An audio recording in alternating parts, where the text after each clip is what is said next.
All we need is a place to be and a few good friends for some company. If you'd like to stay, you don't have to leave. We'll leave the lights on and the door unlocked. If you drop on by, you don't have to knock.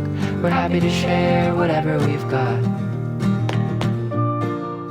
Hi, I'm Clay, and this is Yarn About You, a podcast where I get to chat with people I know and love, as well as people I'd just like to meet and hear their story. Yarn About You would like to pay respect to the traditional owners of the land in which this podcast is recorded, the Darkinjung people, and acknowledge the elders, past, present and emerging, for their contribution and wealth of knowledge that they pass on from generation to generation. Today's guest is Mr. Phillip Bligh. He's a passionate advocate for connecting people in our community. Phil's a proud Indigenous family man, an Aboriginal elder and member of the Darkinjung Local Aboriginal Land Council. Phil's also Vice President of the committee that runs the Five Lands Walk, an incredible 10-kilometre public walk held each year here on the New South Wales Central Coast. He's a fierce supporter of not only Indigenous inclusion and recognition in our society, but also Australians originating from other cultures.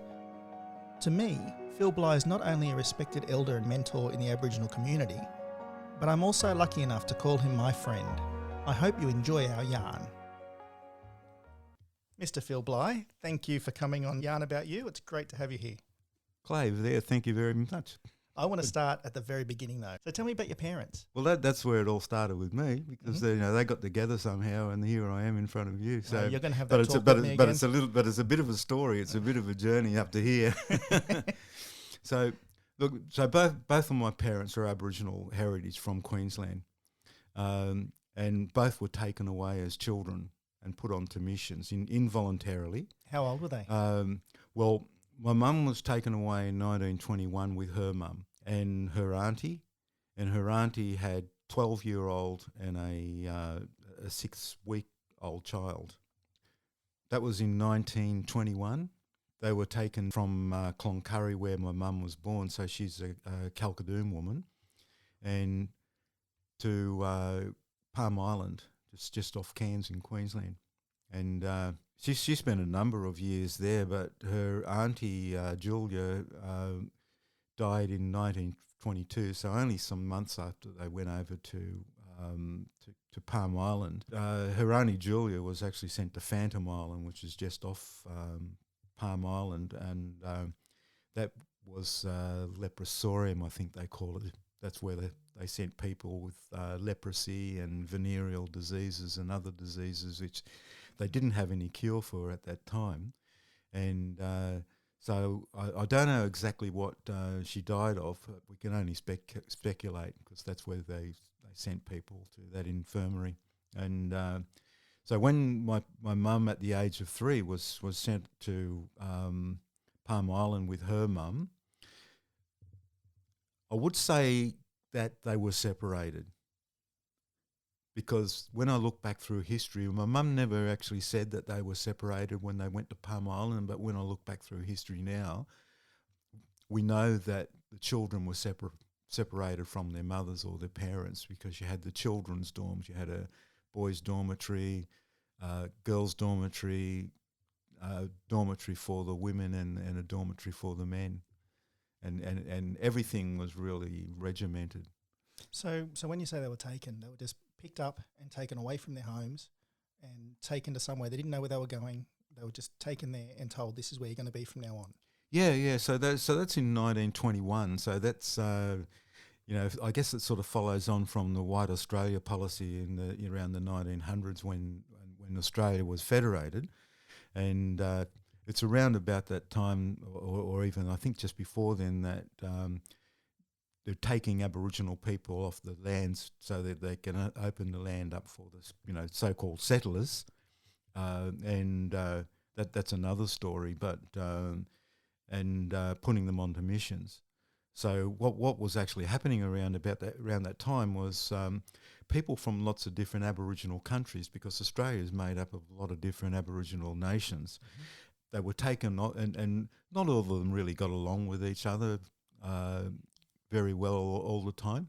There would have been skirmishes and disagreements and disputes and all that sort of stuff, and then they were all put together on missions without any recognition of that. So, Yes. when you talk about missions, for the people that don't understand what a mission is, Yeah. can you explain a little bit? Well, a mission is a designated place where they sent Aboriginal people who, take them off their land, put them on missions to, I think, domesticate and civilise them in a way. But there was no freedom there, was there? No, absolutely no freedom. It was involuntary. So there's absolutely no freedom at all because they had to work. They had to, the children had to go to school and be taught sort of basic work values. In my mum's case, she was trained as a domestic, and in my dad's case, he was trained as a stockman, doing that sort of work. And then they were put to work on properties or up in Queensland, and they were paid a nominal amount of money, but they never received that money. The government actually kept that money. Wow. And they weren't allowed to leave? No, they weren't allowed to leave. So my mum, while she was allocated to Palm Island, when she became of working age, which I think would have been around about 12, 13, 14, she was sent across to the mainland to a place called Moselle Downs up in Richmond, where she was a maid on the property there for the Murrays, that they owned the property. She had a lot of fond memories of that time. She told me as a child growing up that and the time that she spent there, the Murrays were really good to her, and she had a good relationship with them. But the reality was that she was enslaved in a sense. It was indentured servitude, and the reason for that, I think, is because around the time that Cook comes over here and so-called discovers this continent, and then later on Phillip comes over in the first fleet. Around the world, if you look at the Americas, what was happening in the Americas, the British had been sort of defeated in the Civil War over there, and they couldn't really afford another war, and they were looking for alternative trade routes, I think, and Australia was an option, and but also at the same time, people around the world were pushing back or rallying against slavery. And so they couldn't call it slavery. They couldn't come over here and enslave the people. They came over here to I think it was King George III who ordered them to, have good relations with the natives. The reality is that when, I don't know what you really call it other than an invasion. The First Fleet lands in 1788, and within 14 months of that, around on the Central Coast and down in Sydney area, now what it's called down there, the smallpox sort of races through the communities, which I think was deliberately released. We don't know that for sure, but we know that the British did bring vials of smallpox over with them on the First Fleet. And at that time, they were searching. They knew what smallpox could do, and they were searching for a cure. So there might have been some legitimate reason for bringing it over, but the reality was that they did bring it over, and it was released, and I think deliberately, and it just raced through the population around this area, and as much as sort of 95% of people were really wiped out, and I don't know how you recover from that. Psychologically, emotionally, lots of ways. That's right. I don't think you do, and I think we see the evidence of that today with mental illness. Those illnesses sort of track down through the generations, and it manifests in lots of different ways. With drug and alcoholism and anger and frustration and confusion and all that sort of stuff. Absolutely. Trauma stems from so many different things, and it's generational. Absolutely. So your mum was on the mission. How did she meet your dad? My mum was born in 1918. My dad was born in 1915, so December 1915. So there's about two and a half years, a little bit more difference between them. My dad was born in Thargomindah, so that's out in Cullaleague country, southwest Queensland. And his mum was a single mum. I mean, there's another story with his father, which I won't get into today. Maybe that's for another time. But she was a single mum, and he was born in 1915 and had two sisters as well. His mum did marry a fellow that, and they lived in Cunnamulla, south of Thargomindah, for a bit. And as far as I can gather, he became ill and died. And so around about 1924, 25, he became ill and died. And it was about 1924 that my dad was sent across with his mum and two sisters to Cherbourg Mission, which was called Baramba. And so they were sent to Cherbourg Mission.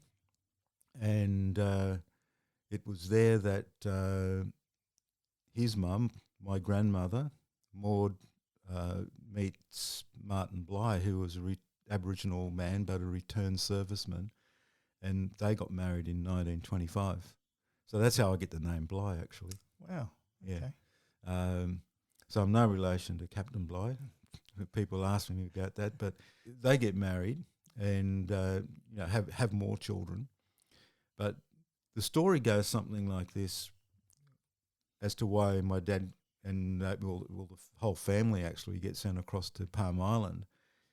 That apparently Martin Bligh had a bit of a altercation with police one afternoon or sometime, and I think it was over a racehorse or a race, and because these guys were stockmen and they're pretty serious about their horses and they love them and they really love the country and that sort of lifestyle, and I think in the afternoon they're painting the house in Cherbourg on the mission, and in the evening or at night the police come and take them. I think they're chained up, they're put in cars or trucks or whatever, taken to Mergen, which is just down the road to the railway station there. They get put on a train and up to Cairns, and then on a ferry across to Palm Island, and they had no choice in it. And so that's how they ended up on Palm Island together. Yeah.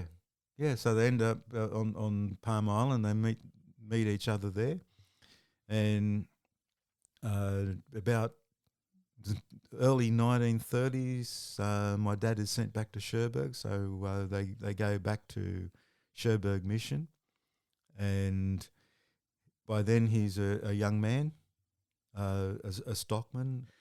He's droving up around northern Queensland. I think they even go over into the Northern Territory, but he's droving up around northern Queensland, and he meets up with my mum again at Richmond Station, at Moselle Downs in Richmond. Oh, wow. So so they didn't actually get together at Palm Island, but they met up again later on. Well, I don't know if there's any backstory there. Yeah. They never talked about that. Probably. I'm sure there is. So it probably wasn't a complete accident. Yeah. Well, you've got to understand that Cherbourg's southwest of Queensland, Richmond's a fair way up, and you can't leave the missions without permission. So he's designated to Cherbourg Mission. He's on a job going up to droving up around northern Queensland, and I think even into the Northern Territory, and he can't wander off. If he wanders off, he's a criminal, and the police would come after him. So he's got to stay with his job. So he's I don't know whether he had any real say in it, but his job would have taken him to Richmond, and that's where they met up again. And you've told me before that they had to get permission to get married. Oh, yes. So I guess there's a lot of detail missing, and we'll try and fill in the blanks because there's no sort of real record of every move that they made as young people. They had to get permission. I've seen the permits, and so I've got record of those, and that permission was granted, and they caught a train from Richmond down to Cherbourg, and they left 3 p.m. I think it was a sort of a sunny afternoon in Richmond, and they were advanced £1 each from their wages that the government was holding for them. Oh, nice. Yeah, to generous. Very yeah, generous.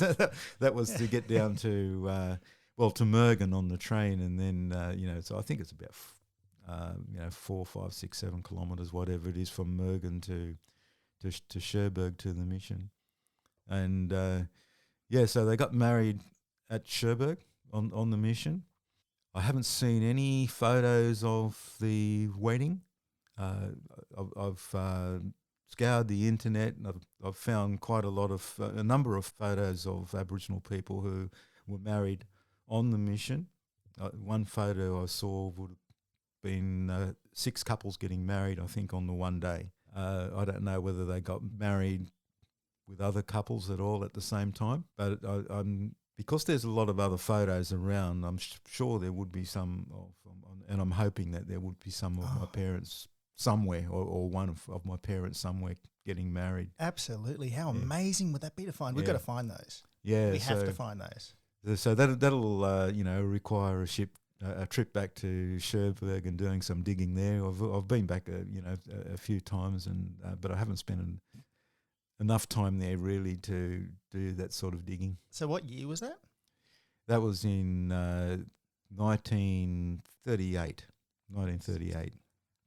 They get married. And they obviously liked each other because they had how many kids? Oh, 8 children. Wow. Yeah, so I'm the 7th of 8. So they get married in 1938. My mum's actually 19 going on 20 when they get married. So she's not of legal age actually. So, she had to get a special permit to get married. And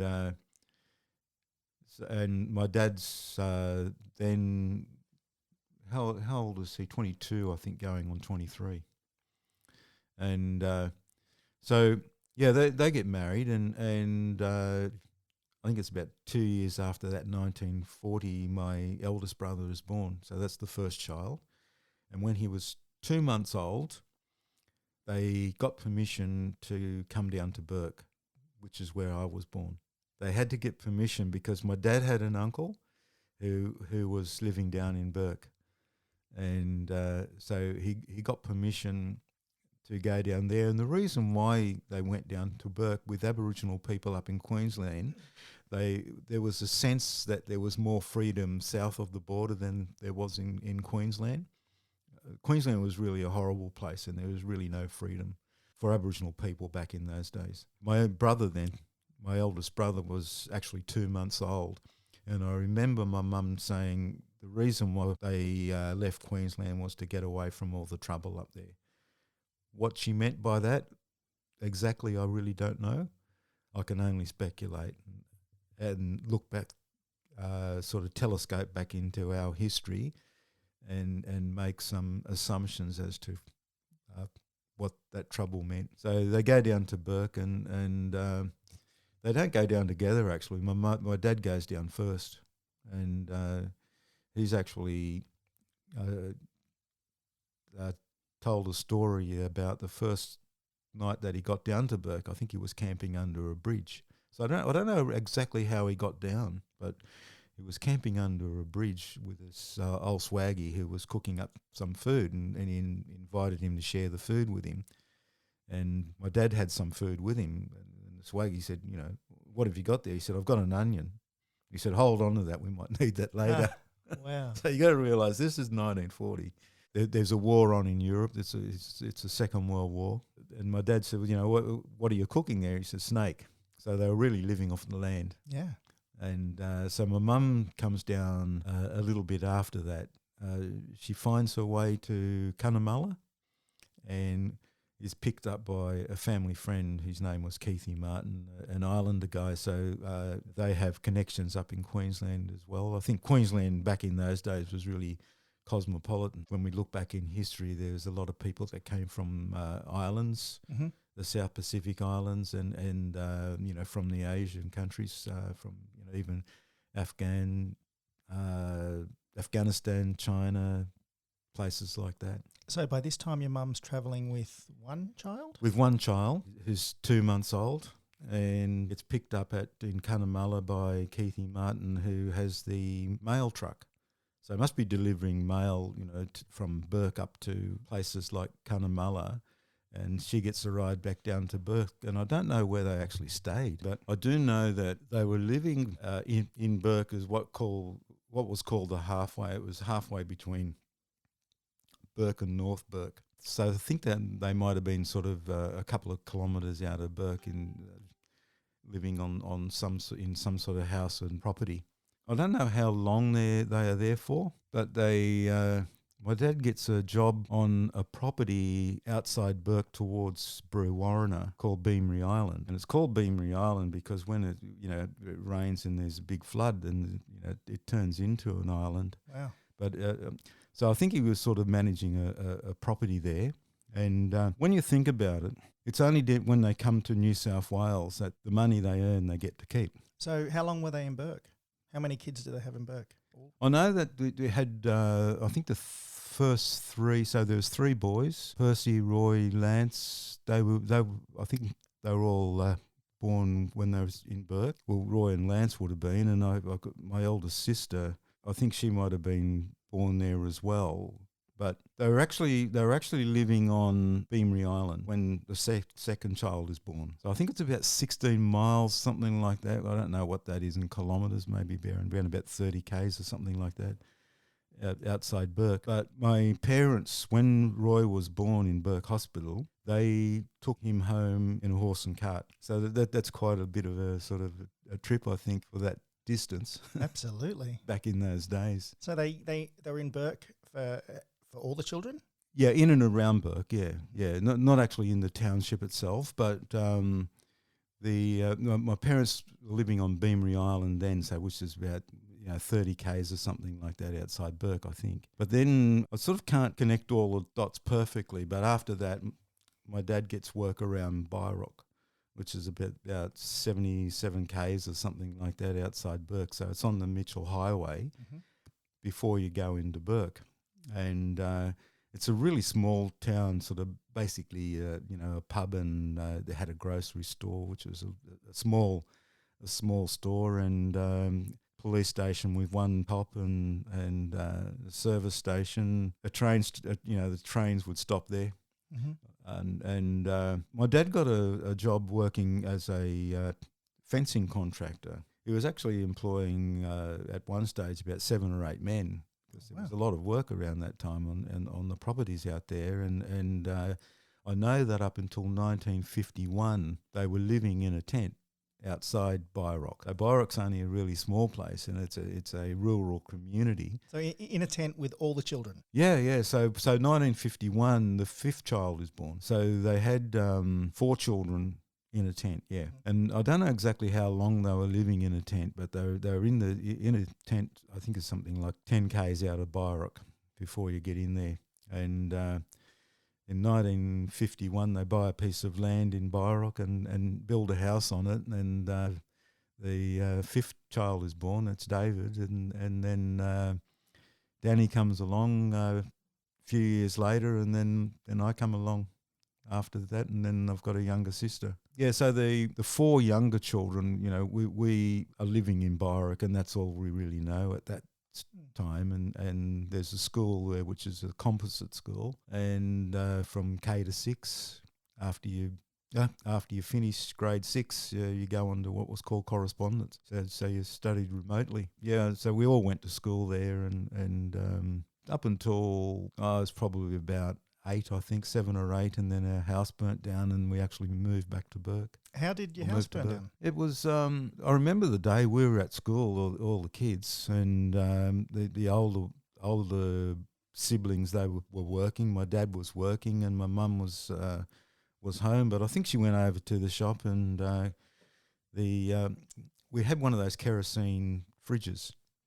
Oh, okay. Yeah, and apparently that's what caused it. Wow. Mm. So you ended up going back to Burke from there.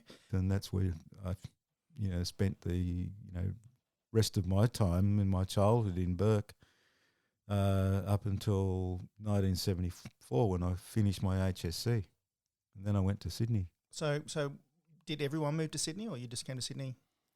Oh, and I had older siblings in Sydney. There's, something like about 16 years or so, 16, 17 years between myself and my oldest brother. My eldest brother, my oldest sister, they were working in Sydney, living and working in Sydney. And by the time I finished school, I had two other brothers that were living down there as well, who, the ones that are sort of immediately older than me. So they were living there, and I had a place to go to, and that's where we lived in a unit in Punchbowl together with another fellow. So there were four of us renting. And so you started working. Yeah, I started working in the insurance industry. I spent my formative years in Byrock. Very, very fond memories of Byrock. Love the place. Really have a connection with the land and that sort of stuff there. But Burke, that was a little bit different. I sort of really liked going to school and making, had some really good friends. And I did sort of quite well at school, I think, and was in a sort of an A stream all the way. And as far as having a dream as a child living up in the country in those circumstances and with that sort of backstory, didn't have a really big dream about going to university or, travelling the world or anything like that. My dream was sort of to get out of the place. So I said, I'm really going to Sydney and I'm going to get a job in an office, which is what I did. So, and you ended up in Canberra at some point, didn't you? Oh, yeah. So I spent a number of years working in Sydney in the insurance industry. And so I did sort of quite well at that, but I wasn't sort of really happy. And I went to university as an adult, as a mature age student. Well, I was aged and I like to think I was mature. So I went to university as a mature age student. And what were you studying? I studied social sciences. I actually majored in economics, history and sociology. So I sort of majored in the social sciences. Had no idea what I was really doing. I sort of liked the sound of macro and microeconomics, so I sort of thought, find out what this is all about, and ended up loving it and majored in it. So I got into the public service after that. I worked in Department of Aboriginal Affairs in Sydney. Mm-hmm. I was a regional consultant based out in Bathurst. So I had my office out there and moved down to Canberra. I was there. Yeah, I got married and had a child, my son Jesse, and moved down to. He was born in Canberra and worked for the Aboriginal Torres Strait Islander Commission, ATSIC. So it was a number of years there, and then transferred to Sydney. And around 2000. I left the public service because I wasn't really entirely happy. I found it soul-destroying. I felt that government engaged with community on government's terms, and I really felt that community should engage with government on community's terms. So, it was a bit of a move for me, but I left and started focusing my energies on community. Absolutely, and that's how I met you, working with community. I know you're very passionate about it. You're very passionate about inclusivity of not just Aboriginal people, but multicultural people. I know you're very passionate about bringing people together and talking. And to be honest with you, that's why we're here, because your influence has encouraged me to start Yarn About You, because sitting down with you and talking to you and seeing you give people the time has been a massive influence on me over the last couple of years. And I really love sitting down and talking to people. So thank you for that. Well, first of all, thank you. I think Australia is a good country. I don't think it will ever be a great country until we come to terms with the past. We've got to somehow acknowledge the past, find a way to acknowledge it, warts and all, and find a way to integrate that into our lives. So we can look into the rear vision mirror and see that we've come a long way, and I think that's a really good thing. But there is a way to go yet, and that really involves being able to reconcile ourselves with everybody that's living in this land at the moment, all Aboriginal people. So at that level itself, as I was saying earlier, that traditionally, Aboriginal people had differences, and then we were put onto missions, and problems sort of arose from that, and we've got to come to terms with those things as well, being ripped away from our land and our culture, our heritage, and the traditions and customs that come with it. So now we find ourselves in the 21st century. In some sense, we're all on the same raft, but our stories as to how we got onto this raft are different. And I think all those stories need to be told. More than that, I think we need to reconnect with our spirituality. And I really mean that at a sort of quite a deep level. And I think the way to reconnect with our spirituality requires at least a spiritual journey. We need to somehow reach back and touch our culture, our heritage in the place that we come from. So when the British came over here on the First Fleet, they brought with them keepsakes.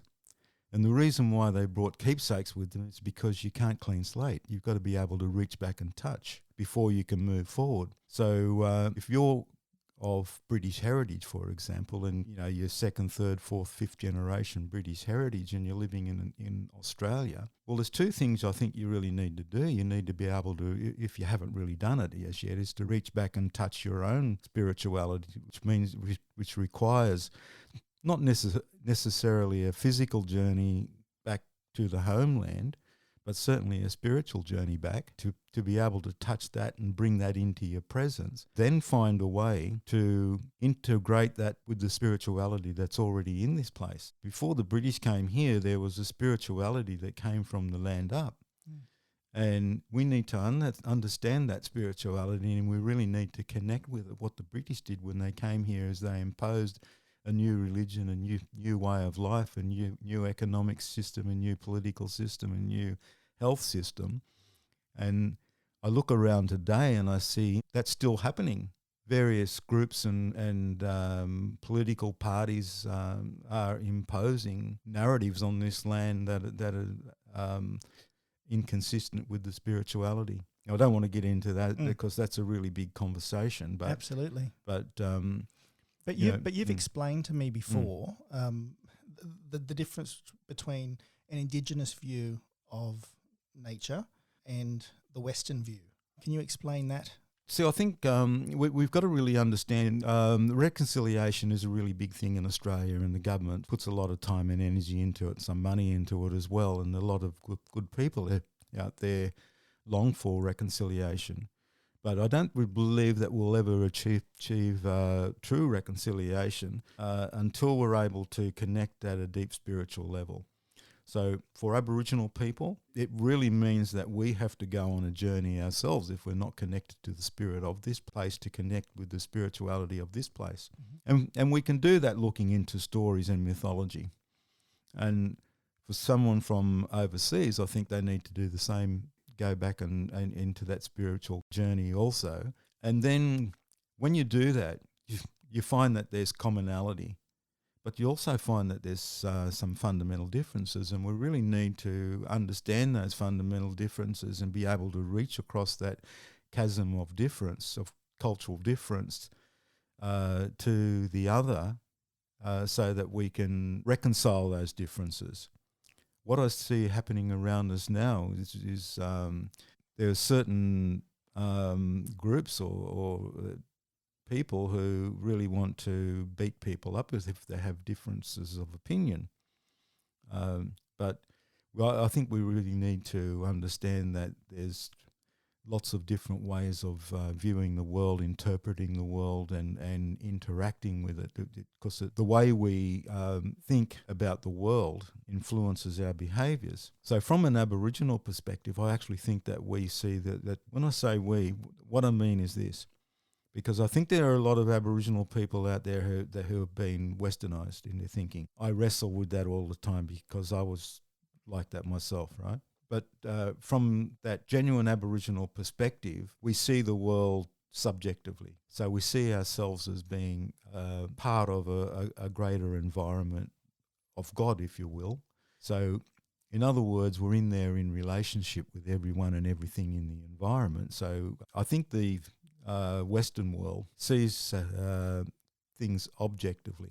So you might see a tree as an object in nature, or a mountain as an object in nature, or a mountain form or a river system as objects in nature.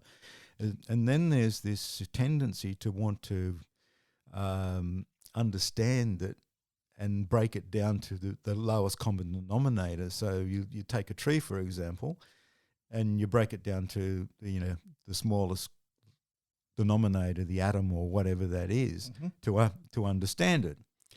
Now, that's a good thing. I'm not saying it's a bad thing, but it's not the only way of looking at the world, where I think Indigenous societies around the world, and including here, I think we went on a journey of introspection to understand the outside world and also to understand the cosmos. So that's more sort of looking at things subjectively. That's what I mean by that. And when you start to understand that, I think you can start to see how that influences the way people behave. For example, when I was going through university, asking other Aboriginal people what are they doing, most of them studied the social sciences, not the hard sciences. And the reason why they did that was they wanted to give back to their community. And it's really deeply embedded in the DNA of Aboriginal people, wanting to give back to the community. They see themselves as a collective. So I think that Aboriginal people or societies generally prior to colonisation, whilst there was a fair bit of degree of freedom of expression for the individual also sacrificed themselves to for the collective. And that's evidenced in the initiation ceremony, which I think has got to do with sacrifice, because it's pretty harrowing experience that they put you through to go through an initiation. I've never been through initiation, but what they're actually saying to the initiate is, can we rely on you?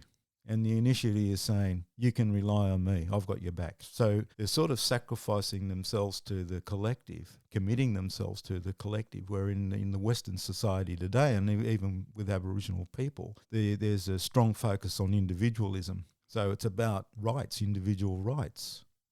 I have a right to be safe. Well, that's fair enough.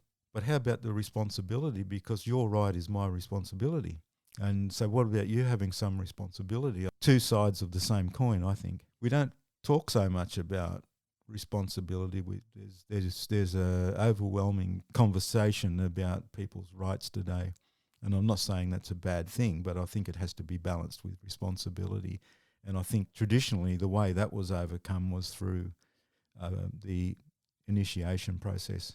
So I have been spending a lot of time with you over the last couple of years. The thing I love about meeting with any Aboriginal group of people, whether it's here or whether it's Ganagara in Sydney or wherever it is the yarning circle, and that's where the name of this podcast came from as well, Yarn About You, because I love the thought of sitting in a yarning circle where everybody's relevant, everybody's included, everybody's listened to. It's such an important thing. How have you, as a social person, handled something like COVID that came in that stopped you being able to communicate as easily as you do? Well, that's an interesting question, because I think it impacted a lot of people in similar ways, and we were cut off from the niceties of life. I think being able to have the human touch, being able to shake someone's hand or hug someone. I didn't accept for one moment what politicians were saying, that this is the new normal, because there was no way that I was going to give up those niceties in life. I had no idea how much of a hugger or a handshaker I was until you weren't allowed to do it. It's unbelievable. It's just a natural thing, especially with close friends and in the theatre, and everybody hugs. It's just something you do. It's just a normal reaction. So to have that taken away, it was so foreign to everybody. To not be able to go and see my parents, or go and see my brother or sister, it's just unheard of in this day and age. Let alone the mental health issues that it causes as well, just not being able to socialise. I know that you organise, and you are the person that puts everything forward to try and get everyone together with the multicultural groups once a month. And they're incredible days of people getting together, talking, laughing, sharing stories, sharing food. Amazing food, by the way. But those sorts of days have really made me understand how important it is to stop and listen and talk to people. And I think that's the answer when you talk about, reconciliation and all of that sort of stuff. I think it's just listening.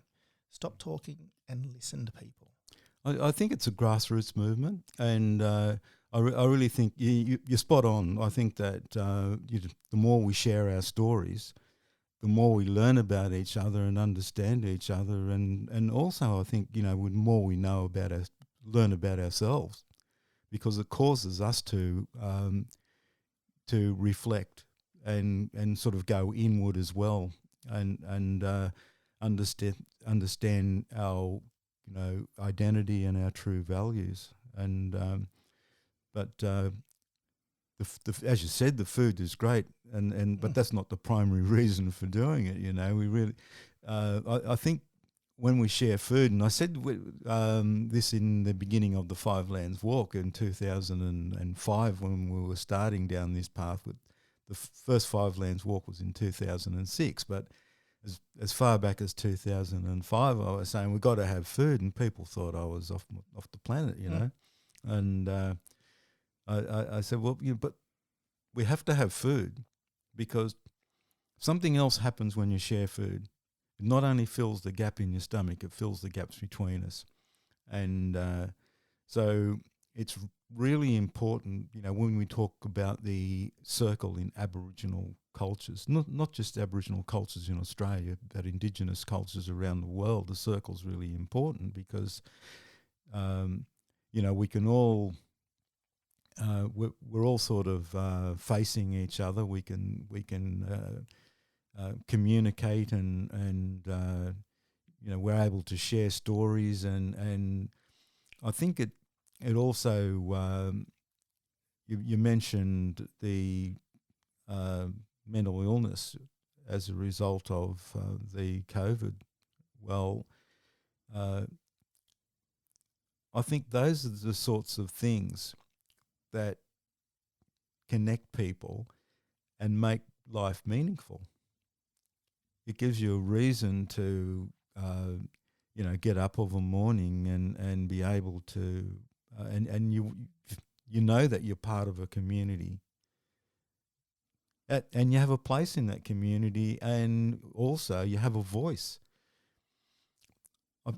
I've found within community, and I've been sort of working in this for decades now, the Aboriginal voice is very small. We've got to find some way to centre the Aboriginal voice, the Aboriginal perspective, and to elevate it to a place of significance where people are able to respect and understand it. I know we've spoken before about New Zealand, and New Zealand do it really well. When you're on New Zealand land, you feel the Maori heritage. You know that it's there. It's part of the land. And that's what we're lacking in a lot of areas in Australia. I know it's there in various communities, but it's not right through. And a lot of people, particularly in the cities, don't understand the heritage that comes from it. We know it's there, but nobody really looks into it. I know going out to places like Warri-Warren. Do you want to explain what Warri-Warren is? Well, Warri-Warren is an Aboriginal place. It's designated that name because of the cultural significance. It has thousands of Aboriginal sites, artwork and other sites there. And it's about 910 hectares. It's owned by State Forests, and State Forests are in a partnership with the Darkinjung Local Aboriginal Land Council as caretakers of that. And but it's a really significant place for Aboriginal people.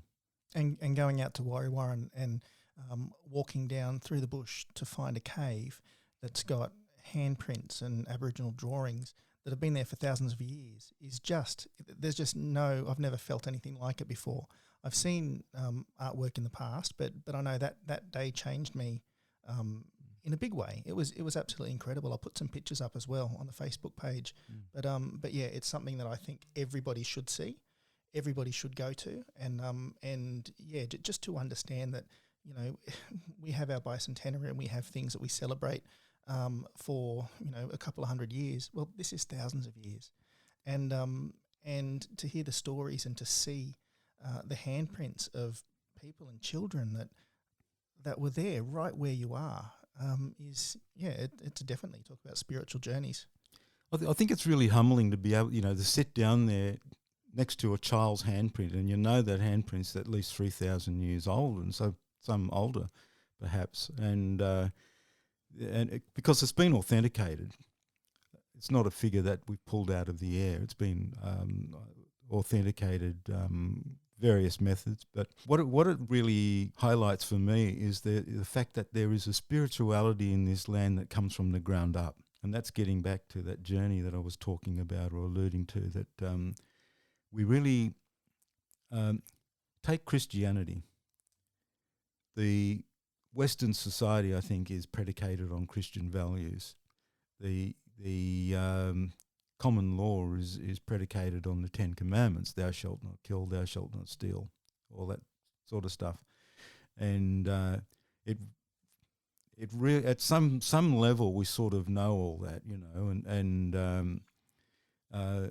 but we see that manifest in our society today, in the legal system, in the you know, education system, in lots of ways.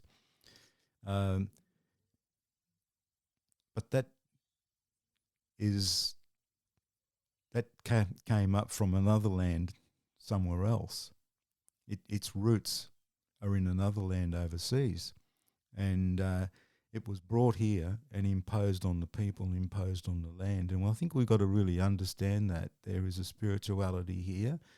And so what should they have done? Well, I think what they should have done is to bring their Christianity here, but find a way to either bury it in the ground and see what comes up, or graft it onto the spirit of this place that's already here.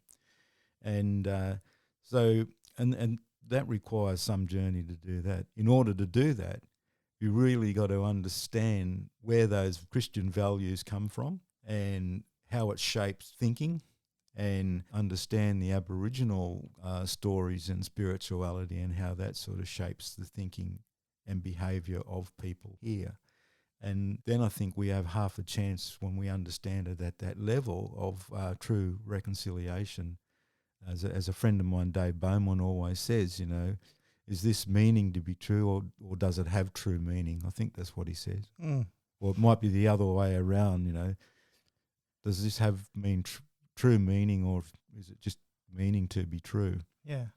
I often hear you talk about the correlation between Western religion and spirituality of the Aboriginal people as well. Yeah, well, if you sort of take the idea that religion or spirituality comes from the ground up, then it stands to reason that there's going to be commonality among all religions around the world, because the one thing that we have in common is the earth. It stands to reason that there's going to be commonality between religions, because the one thing that we have in common is the earth, the mother. And I'll give you an example of what I'm talking about.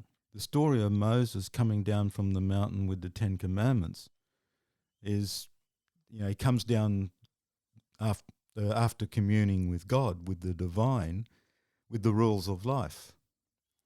Well, there's a story that's engraved out at Mount Yango on the Central Coast here, and I think Mount Yango is one of the most sacred sites in the world, because it's within the Aboriginal mythology here. This is where God stepped down.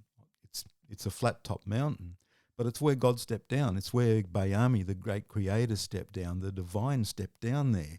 You don't get any more sacred than that.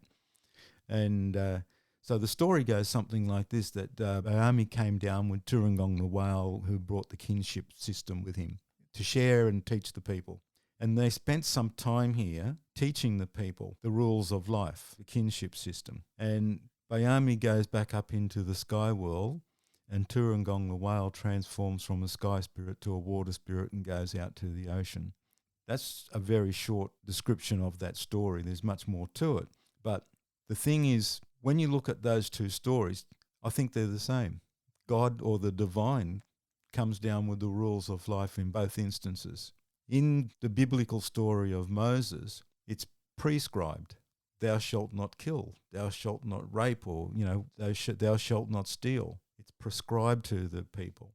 In the Aboriginal story from here, the divine spends time with the people, teaching them and sharing with them, and then goes back up into the sky world. Well, that tells us that the divine or God is in relationship with us. And the whale is here. That's the totem for this country. The whale is here as a reminder of that. So it's more sort of descriptive, I think. So those two things are not the same. So what it tells us, and I don't want to get political here, given my Aboriginal perspective of the environment movement. We have a situation today where in the environment movement, the dominant narrative is climate change and that carbon is the problem. So that's a very Western way of looking at things. They've lowered it down to this lowest common denominator, this one thing they've picked on and said, well, this is the problem. And if we can manipulate the carbon, sort of think about it as some sort of dial on a thermostat that you can move to manipulate the environment. Well, that's one way of thinking about it. But from an Aboriginal perspective, we're in relationship with. So we are country. We are part of this natural world. Our job then is to be in relationship. So it's not about manipulating, picking on one thing and trying to sort of manipulate that. It's about the question then becomes, what is our relationship with the environment? Is it good? Well, if the relationship is not good, it means that something may be out of balance. So our job then is not to fix the environment. Our job is to fix the relationship. I don't know the answers to those questions. I mean, they're sort of very deep philosophical questions if you really want to explore those things. Oh, come on, Phil. We were supposed to sort out all the problems today. Well, it takes you to a very, very sort of deep into sort of, a religious sort of spiritual debate, I think. Yeah. And we can have that sometime. And I think we need to have it, really. Absolutely. It's fascinating. I love delving off into things with you. You know that. But one thing you touched on before, I think we need to talk about, is the Five Lands Walk. Can you explain to people what the Five Lands Walk is and how you became involved? Yeah, well, the Five Lands Walk is an event that we have on the Central Coast. I think it's the premier event on the Central Coast. We tracked in 2019 before the pandemic struck. We had 24,000 people turn up to the Five Lands Walk, over 10 kilometres from McMaster's Beach to Terrigal, and it takes in the surf club communities of McMaster's Beach, Copacabana, Avoca, North Avoca and Terrigal. It's animated along the way with festivities. So each of those surf club communities, we have festivals. So it's designed in a way that you can actually go to one place and stay there the whole day and be entertained. Everything we put on is free. We have a sponsorship program that enables us to do that. So everything we put on is free. And busways on the Central Coast actually provide their buses for the day, and people can jump on and off the buses. They can go to the various places.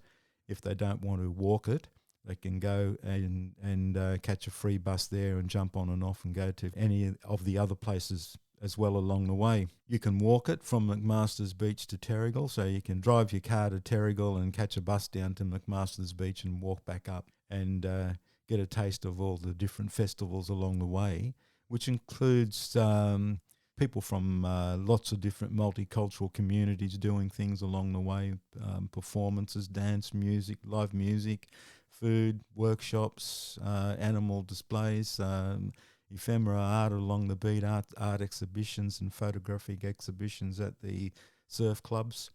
So I think it's very unique in the world, really, as to what we're doing here, certainly unique in Australia. And so the Five Lands Walk started in the first one we had was in 2006. At that time it was the Gosford City Council, a lady named Helen Polkinghorne worked at the Gosford City Council, and she went over to the Cinque Terre in Italy and came back, and she said, look, we've got a much better coastline here. We could do something like that here.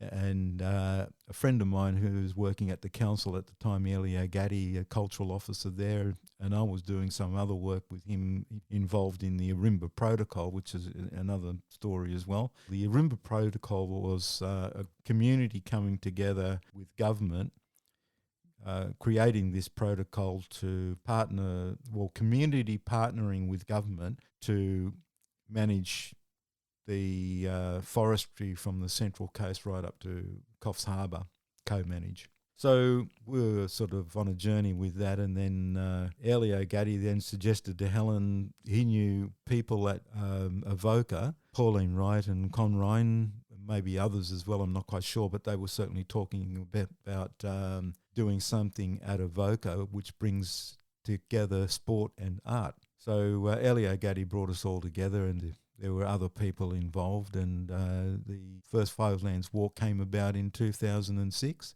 It was sort of informed by Aboriginal culture and perspectives, and also ritualised. So from the very beginning, I saw the Fivelands Walk as a journey of reconciliation.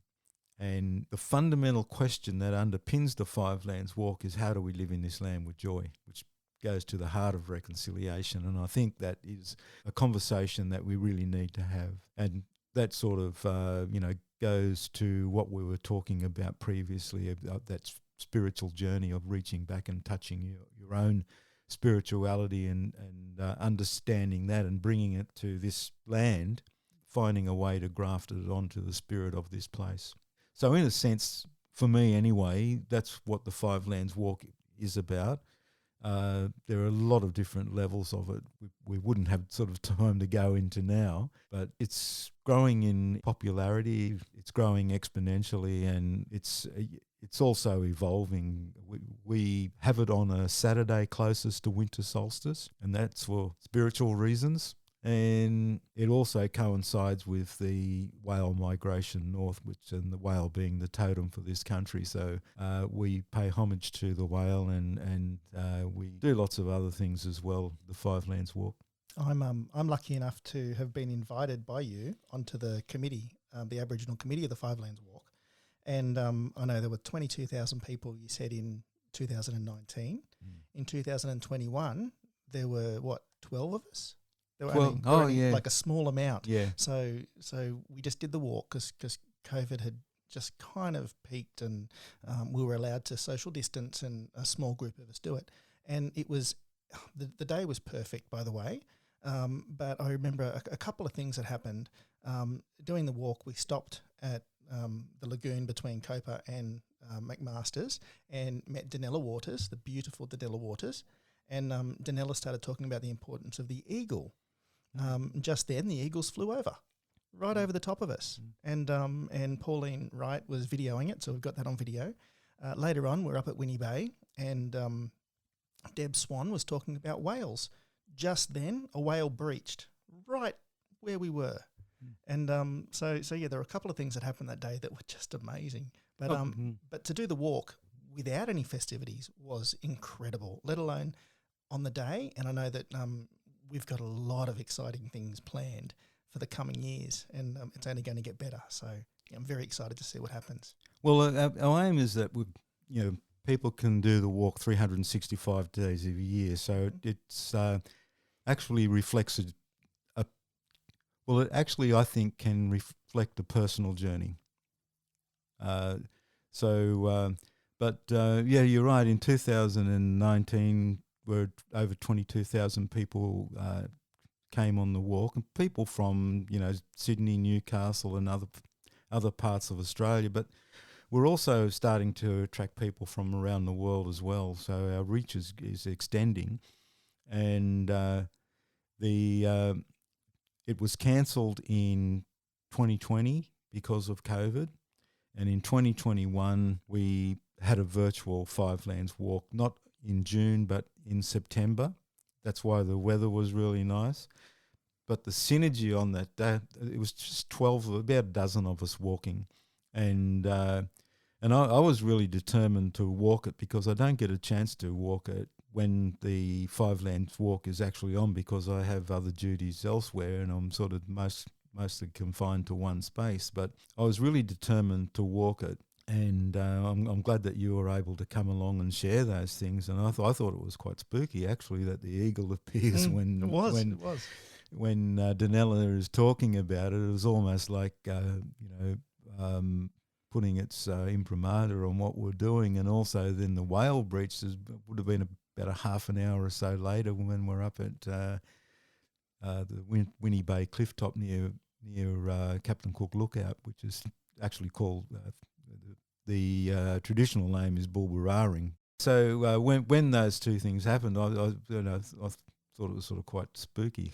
It was amazing. Yeah. Just an amazing day. Oh, look, it's just a interesting story. Our first walk was in 2006. So we have this ceremony which we call the Awakening. And the first awakening ceremony that we had, which is a dawn ceremony, it greets the rising sun, the first light, and we were actually at Cochrane Lagoon between McMaster's Beach and Copacabana, and the sun rises at that time of the year around about 7 o'clock, and we were down there like 4 a.m.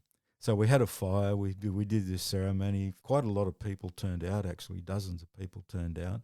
There was this lady singing a whale song around 7 a.m. The sun was coming up, so starting to get light, and 4 whales just breached off McMaster's Beach, not far from where we were, and they put on an incredible display. Wow. And all of us raced over to the edge of the water and looked out, and I think we got some film of it as well. Yeah, that was just this incredible synergy. I've never seen it happen since. The first Five Lands Walk, we had about 700 people turn out. Mm. We now have actually over 700 volunteers, so we're doing quite well. The second year we had the Five Lands Walk, the whales came right in really close. I've never seen them so close. And it was like, are we watching the whales or are the whales watching us? If anybody would like to see the virtual walk, I know it's still on the Five Lands Walk website. So if you search Five Lands Virtual Walk, I'm sure that it would still be there. The walk itself is 10 kilometres, but it really isn't a hard walk because it's not a race. You can take your time. I think we started about 7 o'clock in the morning and we didn't get to Terrigal until about 4 in the afternoon. So it was a leisurely stroll. We were able to stop. We had lunch. And when the actual Five Lands Walk is on, there's so much to see, so much artwork, so much amazing community spirit. And you will be hearing about it more, guaranteed. We've got a lot of big plans coming for Five Lands Walk and it's really exciting. And the Aboriginal community will be at North Avoca this year, and we'll have the people from multicultural communities joining us, so African communities, Greek communities, and probably more joining us at North Avoca, and we'll be doing things like, craft. There'll be traditional weaving, making possum coats, I think something like that Deb Swan is planning. She's the chair of the Aboriginal committee. Will there be bunya nuts? I love bunya nuts. I think I've eaten all the bunya nuts. I think I ate plenty of them too. Don't worry about that. We had a bumper crop this year and we had a little bit of a get-together at the Narara Eco Village a month or so ago. Yum. Yeah, they're beautiful. Very exciting. Five Lands Walk. A lot is happening. Keep an eye out for it. Can I ask you a special favour? Sure. Can you tell me the story of Tiddlywink? Tiddlywink? I want to hear it. No, it's not Tiddly, it's Tiddlik the frog. Ah, Tiddlywink the frog. Tiddlik the frog. Yeah, well, it's a fascinating story, I think. At one level, it's a quaint children's story. At another, it's got all these levels of interpretation, and out of every deep sort of spiritual level, it's got a lot of relevance for us today. But Tiddlik was the largest animal in the world, and the one morning woke up and just outside his shelter where he's sleeping, saw some water and drank it, water in a pond and drank it, and loved the water so much that went on to another pond and drank the water in that, and then every time he was drinking the water, he kept on getting bigger and bigger, and then so he went on and drank all the water in the rivers, drank it dry, and then all the water in the ocean and the billabongs, until there was no more water left. And Tillich the frog, every time he drank the water, became bigger and bigger and bigger until there was no water. And then he went up on his little hill and quite sort of satisfied with himself, sort of sat there. And but the problem is that all the plants and animals were suffering, and everything was starting to wilt and die. And so all the animals got together and they said, what do we do? So the wise old owl comes up with this solution and says, well, only we can make him laugh, we'll make him give up all the water. So all the animals got together with their special talents, and the kangaroo could do all sorts of acrobatic tricks, could do front somersaults and back somersaults and all that sort of stuff. So he said, let me go up, I'll give him a bit of acrobatic show. And so we went up to this hill where Tillich was and did all these tricks, and no laughter. Tillich just sort of sat there stony-faced. And then, the emu went up and did the dance, and then the kookaburra said, look, I'm the funniest animal of all. I'll go up and tell him all these jokes, and went up and told him all the funniest jokes in the world, and still Tillich didn't laugh. So animal after animal went up and didn't move Tillich. And then Norang the eel comes along. No water. Norang is suffering and can't sort of move much at all. And he said, I'll go up, and turned it to Norang the eel. And they said, well, what can you do? And he said, well, just give me a go. And they said, all right. So he goes, sort of wriggles up there. As halfway up, starts to sort of tie itself in a bit of a knot, and Tillich looks down, and then the eel is struggling getting up there to him, going through all sorts of trouble trying to get there. And then Tillich sort of looks down and thinks, this is one of the funniest things he's seen in his whole life, and his mouth starts to, go into a little bit of a grin. And then finally Tillich bursts out laughing. And then all the water pours out of Tillich into the billabongs and the ponds and the rivers and the oceans, and replenishes everything. And then Tillich, for being is punished and turned into lots of little frogs. Well, there's two endings to the story. One is turned into lots of little frogs, and as punishment in another, Tillich is turned to stone. And I like sort of both endings, really. The ending that really intrigues me in this is when Tillich is actually turned into lots of little frogs. It seems to be a theme in Aboriginal mythology. There is a sort of, I think a wolf woman or something like that is pretty big and creates a lot of havoc and gets turned into two dogs. But I think the thing is that if you think of Tillich in terms of large corporations or large governments, they get so big that they lose contact with the people. It's the same problem that I was feeling when I was working in the government. I thought that we were sort of too removed from the people. Yeah. So when things get really big and big and big, and then you sort of lose touch. So the Aboriginal solution to that was to make them smaller, so break them into smaller components. And I think there's some wisdom in there that we can sort of learn from. I think it's a similar story in some ways to the Tower of Babel in the Bible, because they build this. The people build this really big tower, and I guess to reach God, and then it gets so big it sort of crushes under its own weight, and then people talk in tongues, and so when I look around the world today and look at what's happening in Ukraine with Russia invading Ukraine, I mean Russia was getting big, and Ukraine are fighting back, and I think having some victories, it seems, at great loss, unfortunately. But when you look at governments, when governments get really big, then we sort of the solution to that is to devolve. And when you look at I won't get into any detail in these things, but when you look at movements around the world today, they're getting bigger and bigger. And you've got to ask yourself, at some stage, I think they're going to fall down under their own weight.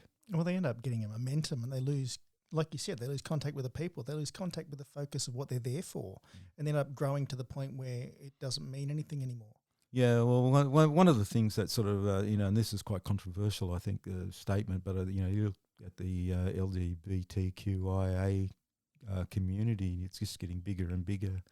And, I just don't really know where that's going to go.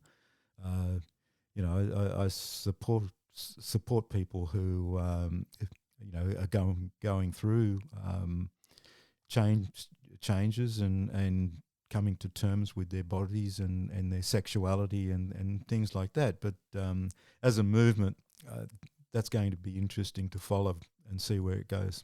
But I think I think a lot of it stems from people feeling like they're not understood, and a lot of this can be sorted out or understood better if we're in a yarning circle. So if we get together and we listen to each other, I know even I was lucky enough to come down to Canberra on Australia Day this year, 2022, and for the 50th anniversary of the Tent Embassy with the Darkinjung bus, Darkinjung local Aboriginal Land Council, and to be able to see the difference between the march and what it was like being on the green with everybody there outside Old Parliament House was a stark difference. Now, all you see on the news is the chanting and the swearing and like it's like a violent image of land rights, and that's all it is. But on the green for the rest of the day, it was the most amazing festival kind of feeling of everybody mixing together, everybody talking. How many times somebody kind of touched me on the shoulder and said, "G'day, brother, where you from?" And having a chat with people who we didn't know, but it was just such a happy feeling. But so when you talk about movements, unfortunately, it gets to the point where the media helps them grow to a point where that's all you see, and it's that's the most frustrating thing for me, particularly seeing it hands on, like watching it happen down there on Australia Day was it's quite frustrating really, because it kind of takes any good away. You can almost understand why people get annoyed when that's all they see. Well, I think the media amplifies the negative because it sells news. Absolutely. And unfortunately, because there are a lot of good things happening within Aboriginal community, and that day was a really positive day, being there and reconnecting with people and meeting new people and reaffirming relationships or connections with people from the Central Coast, going down there on the bus together and having our marquee and sitting around and having a chat together and sharing some food. I think that's the sort of thing that we really need to do to break down those barriers and to, build relationships. But spend time, listen to people. Well, it's what I mean by the small voice, Why are Aboriginal people marching in the 21st century and screaming land rights? Well, because they feel like they're not being heard. In 1983, we had the Aboriginal Land Rights Act, New South Wales, and that was a good thing, and it enabled communities to come together to claim vacant Crown land and do some good things with it. A lot of opportunities come out of that, and then in 1993 you have the federal government's Native Title Act, which enables families and individuals to claim native title. On my father's side, we've got native title up in Queensland in Cullalee country. And there's 32,000 square kilometres that we have under native title, but there are a lot of restrictions with that as well. And so it's not as good as it might sound. So we look in the rear vision mirror and we see how far we've come. We've come a fair way, but something must be going on if Aboriginal people are coming together en masse and still protesting and screaming land rights, and I think it's indicative of a deeper issue, and so we really need to understand what that is, I think, and so on that day, it was a total contrast, as you said, on the green in Absolutely. front of Parliament House, the old Parliament House, that is. It was really positive, a really great energy. And then the march itself was a different energy. I'm not saying it was bad. I'm just saying that it was a different, absolutely different, a different energy. But I think it had something to do with look, you're still not really listening to us. Yeah. And I think that's the same issue with what you're talking about, the LGB, TQI message is that people just feel like they're not being listened, no matter what it is. Well, they coalesce around an idea or a need, and then I guess that enables them to sort of or gives them a megaphone of some kind. Look, I think the words that Aboriginal people speak at protests are heard, not necessarily understood. And that's where we got to, get to. We've got to get to a place where we really understand each other. And I think in order to get to that place, we've really got to know ourselves. So, I've got to know myself, my values and my Aboriginal cultural heritage and, where I come from. But there's more to me than that. I've got heritage that goes offshore as well. On my dad's side, his father English. That doesn't make me any less Aboriginal, but it really means that I have to come to terms with it because that makes me who I am. It's part of my identity, and I can't reject that. I can, but if I did, I think it would be to my detriment. I've got to reconcile that within myself and then know myself and my values and what I stand for. And same as you, and I think same as everybody else. And I think when you go on that journey, I think it really takes you back to a spirituality. It does. I mean, I've always had, obviously, Aboriginal heritage on my mother's side. It's not something that's just popped up. It's always been there, but COVID has really made me change my thinking of everything, my thinking of what's important, my thinking of what I can give back to community. And I've spent a lot of time on committees now. I've never been on a committee before in my life, but I'm on a Woiwurrung Little Theatres committee. I'm on the Aboriginal committee for the Five Lands Walk, which is amazing. And I'm on the Copa Arts community here with a whole lot of artists in Copacabana, where I live in New South Wales. But yeah, it's really made me look at who we are and what we do and how we interact with people and what's important. And I know that your passion for community and just communication has really helped me over the last couple of years. So thank you very much for that. I think it's very important that everybody does learn more about it, and they can contact their local Aboriginal Land Council. Here on the Central Coast, it's Darkinjung Local Aboriginal Land Council. You're a member of Darkinjung. Phil, what actually is a land council, Aboriginal Land Council? A land council is formed under the New South Wales Aboriginal Land Rights Act, 1983. So that enables community, Aboriginal people in a community to come together and form a local Aboriginal land council. And under the Act, they're also able to claim vacant Crown land and do various things with that. And so it's a really important organisation. And on the Central Coast, I see the Darkinjung Local Aboriginal Land Council as being the cultural authority on the Central Coast. And there are lots of other Aboriginal organisations on the coast, but that's, I think, the ultimate cultural authority. And so it's really important to be a member of that and be connected with the Aboriginal people on the coast. But then, we also got to find a way for Aboriginal people to be part of the rest of the community on the coast as well. So in the context of understanding that the Aboriginal people living on the Central Coast in Darkinjung country are diverse. We come from all over the place. You heard my story or part of my story, and then that's true for most Aboriginal people on the coast, except for maybe a handful. And I think the population on the Central Coast is close to about 12,000 now, something like that. So that's growing. Around about 20 years ago, it was around about 8,000. So it's increased by about 50% in 15 to 20 years. So, so we really need ourselves to, as Aboriginal people, to understand the spirit of this place, because it's not necessarily the same as where we were born or where we have our Aboriginal cultural roots. And, we need to be, I think it's essential to be connected with that